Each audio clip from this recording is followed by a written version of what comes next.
The Vietnam War started in 1954. It was a prolonged struggle between the nationalist forces intended to unify the country under the communist government led by Ho Chi Minh. The U.S. aided the nationalists and intended to prevent the spread of communism by sending financial aid and military advisors to South Vietnam in the 1950s. As troop levels and casualties escalated throughout the 1960s, the war became increasingly unpopular at home, inciting large-scale protests, profoundly affecting popular culture, and fomenting mutual distrust between the public and its leaders.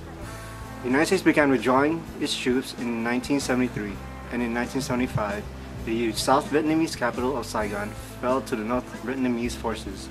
It was estimated that more than 58,000 American soldiers had perished. And here's Amy to tell you the causes of the Vietnam War. The primary cause of the Vietnam War was the invasion of the French shortly after World War II. By doing this, it created an imbalance in the country, and at the same time, it created an opportunity for national movements to emerge.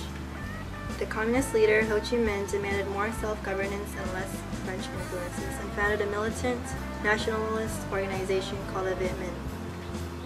In 1945, Ho Chi Minh declared Vietnam a free and independent country. However, France refused to recognize Ho's declaration and returned to Vietnam. This started the First Indochina War that lasted until 1954. This brought France to a humiliating defeat at Dien Bien Phu and prompted them to seek a peace settlement. The same year, the Geneva Accords officially divided Vietnam at the 17th parallel into North Vietnam under Ho and his communist forces, and South Vietnam, which was anti-communist. And the U.S. took this opportunity and proposed Diem as the new president of South Vietnam.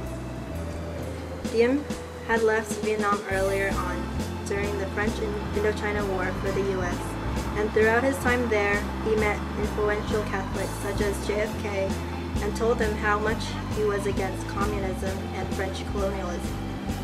This was his way of getting his foot into the door so that he would become leader of Vietnam. Eventually it worked, and Diem was sent back to the U.S., and he was elected in October of 1955 as president of South Vietnam. But once Diem was in power, he took his position very lightly and made decisions that upset the South Vietnamese people. Even the elections that were supposed to be held in an attempt to reunite the two nations in 1956 were cancelled, which created even more conflict among the people.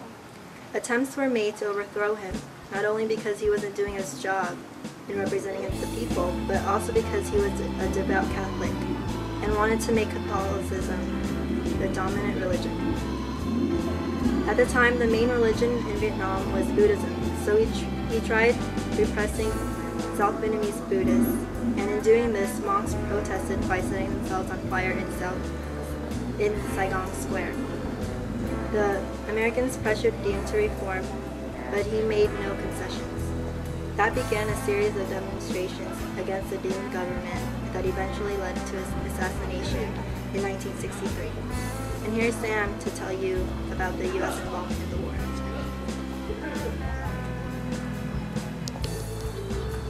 U.S. involvement with the Vietnam War began in 1950, and Harry S. Truman provided aid and material to the French during the First Indochina War. Eisenhower was the first president to go headfirst into the Vietnam conflicts. He did not agree to the Geneva Accords signed by France and Vietnam in the summer of 1954. One of his foreign policies was the domino theory. He feared that if communism spread over to South Vietnam, it would create a domino effect, increasing communist empires would ultimately lead to all of Asia to be devoted to destroying the democratic nations in the USA. By 1961, Kennedy was in office, and he had a new team to investigate conditions in South Vietnam. This investigation was known as the December 1961 White Papers. The content of this white paper was basically to plead for more aid to Vietnam. Kennedy decided to send more advisors and machinery, but would not send troops. And 3 weeks later, after Diem was killed, Kennedy was also assassinated. Lyndon B. Johnson took over, and he sent more military advisors to defend the South. This was a president in office when the Gulf of Tonkin attack occurred. In 1964, the Gulf of Tonkin Resolution happens, which is to take all necessary measures to protect American forces. In March 1965, 2 battalions of American Marines landed in Da Nang, in South Vietnam. 4 months later, U.S. troops were actively involved with 180,000 troops. For the next year, 360,000, which was doubled, and with 4,000 American casualties. By 1969, the U.S. American troops increased to 540,000 troops. Johnson's hope was that the North Vietnam would get tired of the war and want peace talks, but instead the draft was instituted and anti-war movements reached an extreme. In 1968, the North Vietnam Army led a series of attacks against major cities in South Vietnam, known as the Tet Offense, to force Americans to the bargaining table. But although South Vietnam and American forces pushed the North Vietnam Army out of the cities, it was still a political loss to America and South Vietnam. Johnson left his office when time was up in disgrace. Nixon took over in 1969, claimed he had a secret plan to the war and won the election.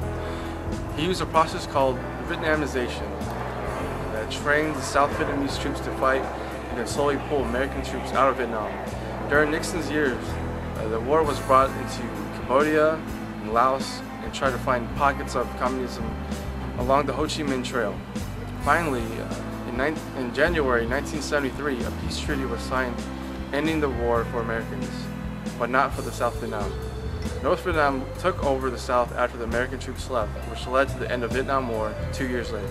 So how long was the Vietnam War? The Vietnam War was one of the longest wars in American history. The Vietnam War, which lasted about 10 years, starting from 1954, and it was about the longest wars that the Americans were involved in. And what were 3 reasons why the Vietnam War was so unpopular? There were 3 reasons. One was a no-win situation. Why fight a war that cannot possibly be won? The American public didn't get a lot of information about the war. All they knew was they were fighting communism. People believed the involvement was pointless and that nothing was becoming accomplished.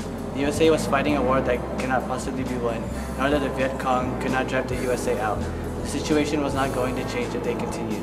Second, dying for nothing. Many people involved in the war were fighting enemies they knew nothing about and giving their own lives at the age of 21 or younger. By the end of the war, there was a horrific number of 300,000 either dead or wounded.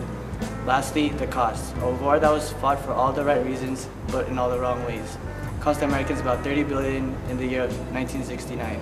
The real cost of the Vietnam War, for 58,000 Americans, it cost them everything. For one, the chance to see their families again. Second, the chance to have a future, the chance to laugh or even cry. Third, to have kids or grandkids. And lastly, the chance to work at a job and experiences were all gone.